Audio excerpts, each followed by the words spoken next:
श्री स्वामी समर्थ. सर्व स्वामी भक्तांचे पुन्हा एकदा खूप खूप मनापासून स्वागत आहे. स्वामी भक्तांनो, आज आपण जळगाव जिल्ह्यातील रहिवासी असलेल्या सुषमा ताईंचा खूप रोमांचक असा अनुभव त्यांच्या शब्दामध्ये बघणार आहोत.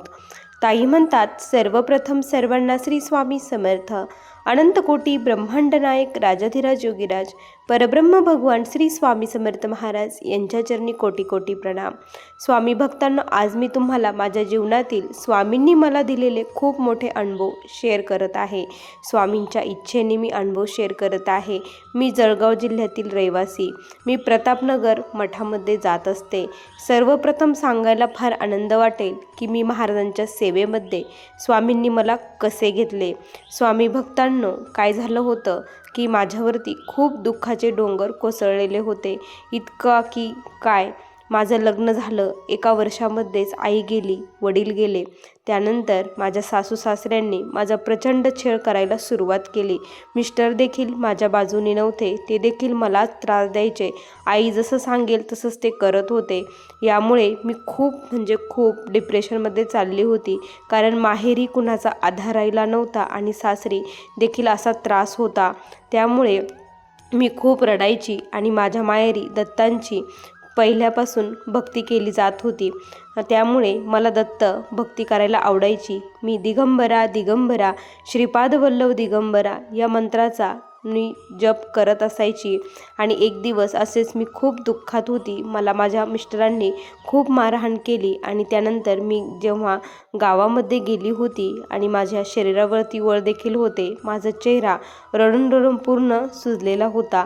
मला डॉक्टरांकडे ज्यावेळेस नेलं त्यावेळेस जिथे मला एक व्यक्ती मिळाले आणि त्या व्यक्तींनी माझ्या हातावरती जी काही एक पुडी दिली आणि ते म्हणले की आता तुझं जीवन सुखमय होणार आहे, तू फक्त श्री स्वामी समर्थ या मंत्राचा जप कर, असं त्यांनी सांगितलं.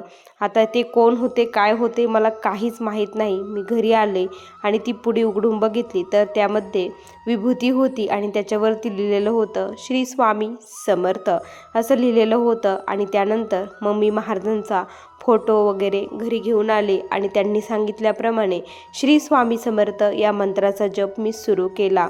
जसा जसा माझा जप वाढत होता तसा आणखी त्रास मला सुरू झालेला होता. ती माझ्या सासूबाई महाराजांना घरी आणल्यामुळे मला प्रचंड आणखी त्रास देऊ लागल्या होत्या की ह्या बाबाला आता कशाला तू घरामध्ये आणलं, या बाबामुळे आपलं घर आता पूर्ण उद्ध्वस्त होणार आहे, हा बाबा खूप कडक आहे, असे ते बोलायचे. त्यानंतर त्यांनी मला खूप मारहाण केली आणि माझ्या माहेरी मला पाठवून दिलं. गोड बोलून मला माहेरी पाठवलं. मला असं सांगितलं नाही की आम्ही तुला घेणार नाही की काय नाही, असं गोड बोलून मला माहेरी पाठवून दिलं. आणि त्यानंतर मला ते घ्यायलाच येत नव्हते. आम्हाला तू नाही पाहिजे असं स्पष्ट ते सांगत होते. त्यावेळेस माझ्या पोटामध्ये मला एक बाळ होणार होतं. मला 3रा महिना चालू होता. मी माहेरी गेल्यानंतर मला कळालं, त्यांना हे सांगितलं तरी देखील त्यांनी काहीच रिॲक्ट केलं नाही. आम्हाला तू पाहिजेच नाही असं त्यांनी स्पष्ट सांगितले. पण मला माझा संसार वाचवायचा होता. माझ्या मिस्टरांना मी खूप समजावून सांगत होते पण ते माझं काहीच ऐकत नव्हते. त्यांनी पूर्णपणे त्यांचं आईचंच ऐकायचं ठरवलेलं होतं. आई जसं सांगेल तसंच ते वागत होते. मला काय करावं तेच कळत नव्हतं. इकडे देखील खूप त्रास होता. भाऊजाई देखील मला व्यवस्थित बघत नसायचे, उन्हधनं बोलत होते. मला माझ्या बाळासाठी खूप रडायला येत होतं. त्याने अजून जग देखील बघितलं नाही आणि त्याच्यासोबत असं घडत आहे. त्याला वडिलांचं प्रेम मिळायला पाहिजे एवढाच माझा अट्टहास होता. पण ते म्हणत होते की आम्हाला डायव्हर्स पाहिजे आहे. मला तर हे नाही करायचं होतं. मी स्वामींपुढे खूप रडायची. स्वामी, तुम्ही म्हटले होते ना आता तुझं जीवन सुखमय होईल आणि माझ्या पुढे हे काय दुःखाचं ताट तुम्ही वाढून ठेवलं, का बरं असं केलं? मी तुमची मनापासून नाव घेतलं तरी देखील काहीच झालं नाही. मग मला असंच प्रदीपदादांचा मठाचा पत्ता मिळाला. तिथे मला त्यांचे व्हिडिओ वगैरे मिळाले आणि मग मी तिथे जाण्याचं ठरवलं. मी तिथे गेले. आदल्या दिवशी जेव्हा मी निघाले त्यावेळेस महाराजांना विनंती केली की माझ्यासोबत चला, कारण मी त्यावेळेस 7 ते 8 महिन्याची प्रेग्नेन्सी माझी होती. यामध्ये प्रवास मला करायचा होता. घरचे नाही म्हणत होते तरी देखील मी स्वामींवर विश्वास ठेवून प्रवासासाठी निघाले. डॉक्टरांनी प्रवास करायचा सांगितला नव्हता, तरी देखील मी बसने आले आणि तिथे गेल्यानंतर मग मी मुक्कामी तिथे राहिले. प्रचंड गर्दी, इतकी गर्दी होती की माझा नंबर जवळपास 150 नंबर होते माझ्या पुढे आणि आता कसा माझा नंबर लागला. मग मी 2-3 दिवस तिथेच राहिली, सेवा केली. दादांपुढे खूप रडली, दादांना सर्व काही सांगितलं आणि मग दादांनी मला सेवा दिली आणि मग मी ती सेवा करू लागले. दादांनी मला 7 गुरुचरित्र पारायण, संकटमोचन सेवा आणि त्याचबरोबर जे काही माझं नवनाथ पारायण होतं 3 नवनाथ पारायण अशी सेवा दिली. पण आता प्रेग्नेन्सी होती आणि एवढी सेवा माझ्याकडून होणार नाही. मी दादांना सांगितलं एवढं माझ्याकडून होणार नाही, पण जेवढं जमेल तेवढं मी नक्की करेन. दादा म्हणे ताई तुम्ही मनापासून जेवढी सेवा तुमची डिलेवरी होत नाही तेवढी तुम्ही करण्याचा प्रयत्न करा आणि गुरुचरित्र तुम्ही 2-3 तास वाचलं तरी चालेल, 1 तासात वाचून नंतर उठून वाचलं तरी चालेल, एका बैठकीत नाही वाचलं तरी चालेल, कारण महाराजांना सर्व काही माहीत आहे. त्यांनी असं सांगितलं. त्यानंतर मग मी ठीक आहे म्हटली आणि घरी आले. स्वामींना एकच विनंती करत होते, फक्त माझ्या बाळाला त्याचं हक्काचं घर आणि त्याच्या वडिलांचं प्रेम मिळू द्या, एवढंच द्या. मला दुसरं लग्न करायचं नाही किंवा त्यांना डायव्हर्स द्यायचं नाही, मला माझा संसार वाचवायचा आहे, एवढंच विनंती करत होती. स्वामींपुढे खूप रडायची. डिलेवरी होईपर्यंत मी 3 गुरुचरित्र पारायण केले आणि माझी डिलेवरी झाली. माझ्या सासरी फोन करण्यात आला की मला मुलगा झाला म्हणून तरी मला घ्यायला येतील असं मला वाटलं होतं. माझ्या मिस्टरांना आनंद होईल असं मला वाटलं होतं आणि माझे मिस्टर वगैरे कोणीच मला भेटण्यासाठी हॉस्पिटलला आलं नाही. मला खूप दुःख झाले, मी खूप रडत होती, महाराजांचं नाव घेत होती. पाचीनंतर आम्ही घरी आलो. 5व्या दिवशी पाची झाली आणि घरी आल्यानंतर आता तर सेवा वगैरे सर्व काही बंद होतं. असं वाटत होतं की देव पण नाही, महाराज पण नाही, काहीच होणार नाही असं एक मनामध्ये यायचं. पण दुसऱ्या मनामध्ये असाही विचारायचा, स्वामी म्हणतात ना भिवू नकोस, मी तुझ्या पाठीशी आहे, संयम धर, धीर धर, असे व्हिडिओ मेसेज माझ्यासमोर यायचे. त्यावेळेस थोडासा आधार वाटायचा आणि पुन्हा स्वामींचा तारक मंत्र आणि नामस्मरणाची सेवा मी करत होती. माझं बाळाकडे बघून खूप रडायला यायचं. आणि त्यानंतर स्वामी भक्तांनो, खरंच महाराजांनी अशक्य असणारी गोष्ट शक्य केली.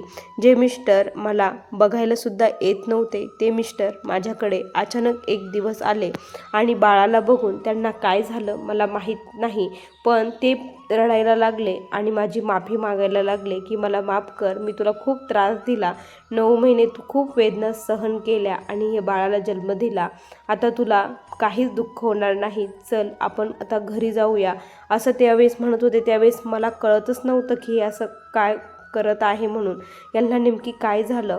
मी म्हटलं की तुम्ही आईला विचारा सर्व काही, त्यानंतर आपण घरी जाऊ, कारण तिथे गेल्यानंतर पुन्हा त्यांनी घराबाहेर काढलं, काही झालं, भांडण केलं तर मी काय करणार, असे माझे प्रश्न खूप मोठे होते. त्यानंतर मग त्यांनी खूप मोठी बैठक बोलवली, सर्व पाहुणे वगैरे आले, माझ्या सासूबाई देखील आल्या. त्यांनी सर्व काही सांगितलं आणि माझे मिस्टर म्हटले की मला ती पाहिजे आहे, मला तिला डायव्हर्स द्यायचं नाही. सर्वांमध्ये त्यांनी जेव्हा असं सांगितलं त्यावेळेस सासूबाई काहीच करू शकल्या नाही. शेवटच्या क्षणी निर्णय झाला मला घेऊन जायचा. तोपर्यंत असं वाटत होतं की सासूबाई माझा संसार होऊनच देणार नाही. त्यानंतर मग घरच्यांनी सांगितलं की तुम्ही आता एकत्र राहू नका, सेपरेट राहा, कारण तुमचा संसार होणं हे गरजेचं आहे असं सांगितलं. आणि त्यानंतर मग माझे मिस्टर जिथे नोकरीला होते जळगावमध्ये, तिथे त्या ठिकाणी आम्ही एक रूम घेतली आणि त्या रूममध्ये आमचा संसार सुरू झाला. सुखाचे दिवस खरंच आले, पण त्या अगोदर खूप दुःख देखील सहन करावे लागले. महाराजांनी खूप परीक्षा देखील घेतली. माझ्या सुखी संसाराला सुरुवात झाली होती. महाराजांची सेवा देखील माझी सुरू होती आणि माझ्या बाळाचं नाव देखील मी स्वामी असं ठेवलं. त्यामुळे खूप छान चालू होतं. पण महाराजांची सेवा जशी वाढत होती तसे महाराज मला दृष्टांत देत होते, अनुभव देत होते. आर्थिक परिस्थिती ही हालाकीचीच होती. मिस्टर कामावर जायचे, त्याच्यावरती सर्व काही चालू होतं. माझी सेवा आर्थिक प्रगती होण्यासाठी देखील मी सेवा घेतली. दादांनी दिलेल्या सेवेपैकी माझे नवनाथ पारायण वगैरे राहिले होते, ते पारायण देखील मी करायचं ठरवलं आणि ते पारायण देखील केले. त्यामध्ये आमच्या तिथे प्रतापनगर मठामध्ये महाराजांच्या पादुका येणार होत्या. ही बातमी कळाल्यानंतर मला खूप आनंद झाला आणि तिथे ज्यांच्या घरी पादुका आणायच्या आहेत त्यांनी सांगायचं होतं, नावं सांगायचे होते. माझी खूप इच्छा होती की स्वामींच्या पादुका घरी घेऊन यायच्या, पण पैशाची अडचण असल्यामुळे हे नव्हतं, कारण 1100 रुपये भरल्यानंतर त्या पादुका घरी येणार होत्या. आणि मिस्टर म्हटले की आपल्याकडे पैसे नाही, ज्यावेळेस आपल्याकडे पैसे येऊ त्यावेळेस आपण करू. पण माझी खूप अंतःकरणापासून महाराजांकडे धावा चालू होता की स्वामी काही करा, कसंही करा, पण ह्या पामराच्या घरी तुम्हाला यायचं आहे. तुम्ही जर माझ्या घरी आले तर मी समजेल की माझी भक्ती तुमच्यापर्यंत पोचत आहे. मला तुम्हाला घेऊन यायचं आहे. तुम्ही स्वतःहून माझ्या घरी या, कसे या मला काही सांगू नका, असं मी त्यांना म्हटले. आणि त्यानंतर खूप माझा जप चालू होता. महाराजांच्या पादुका 2 दिवस राहणार होत्या आणि त्यानंतर सर्वांच्या घरी गेल्या. दुसऱ्या दिवशी आता ते पादुका जाणार, त्यावेळेस मला खूप रडायला यायला लागलं की महाराज पादुका येणार नाही माझ्या घरी.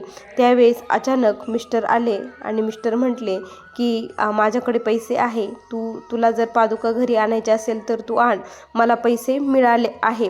जे पैसे मी सोडून दिलेले होते, पूर्णपणे विसरून गेलो होतो, त्या व्यक्तीने माझ्या मिस्टरांना पैसे हे आणून दिलेले होते. हे बघून मला खूप आनंद झाला. मी त्यांना सांगितलं की माझ्या घरी देखील पादुका घेऊन या म्हणून असं सांगितलं. आणि ते म्हटले ठीक आहे, 5 वाजता आम्ही तुमच्या घरी येऊ. मी पटपट सर्व काही तयारी केली, नाश्ता पाणी केला, महाराजांसाठी फुले वगैरे सर्व काही आणले, धूप वीप सर्व चालू झालं. त्यानंतर माझे मिस्टर आणि आम्ही दोघंही खूप वाट बघू लागलो. आणि महाराजांच्या पादुका लक्ष्मी ज्यावेळेस घरामध्ये येते त्याच टायमिंगला 6-6:30च्या वेळेसमध्ये महाराजांच्या पादुका आमच्या घरी आल्या. आमच्या घरी साक्षात लक्ष्मीच प्रकट झाली असं म्हणायला देखील हरकत नाही.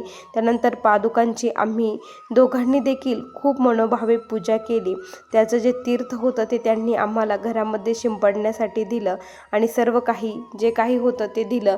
महाराजांचं पादुकाचं ज्यावेळेस पूजन चालू होतं, अभिषेक चालू होता, त्यावेळेस मला प्रचंड रडायला येत होतं. आमच्या आजूबाजूचे जे कोणी होते ते सर्व काही महाराजांच्या दर्शनासाठी आलेले होते आणि माझ्या डोळ्यातून आनंद अश्रू थांबतच नव्हते. खूप रडायला येत होतं, मी प्रचंड रडत होते.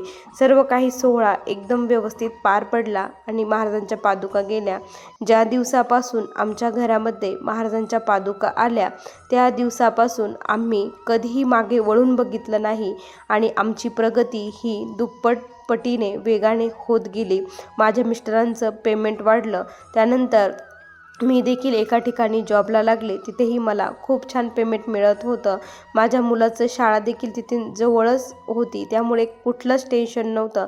सर्व काही व्यवस्थित स्वामी कृपेने चालू होतं. आणि त्याचमध्ये आम्ही जे काही मला वाटतही नव्हतं, स्वप्नात देखील मी कधी विचार केला नव्हता की माझं स्वतःचं घर होईल, महाराज मला स्वतःचं घर देतील, असं मला वाटत नव्हतं. महाराजांनी आज मला जळगावमध्ये माझ्या स्वतःचं 2 BHK फ्लॅट मला स्वामींनी स्वतः बनवून दिला आहे. हे माझ्यासाठी खूप अनमोल आहे. हे स्वामींचे उपकार मी कधीच विसरणार नाही.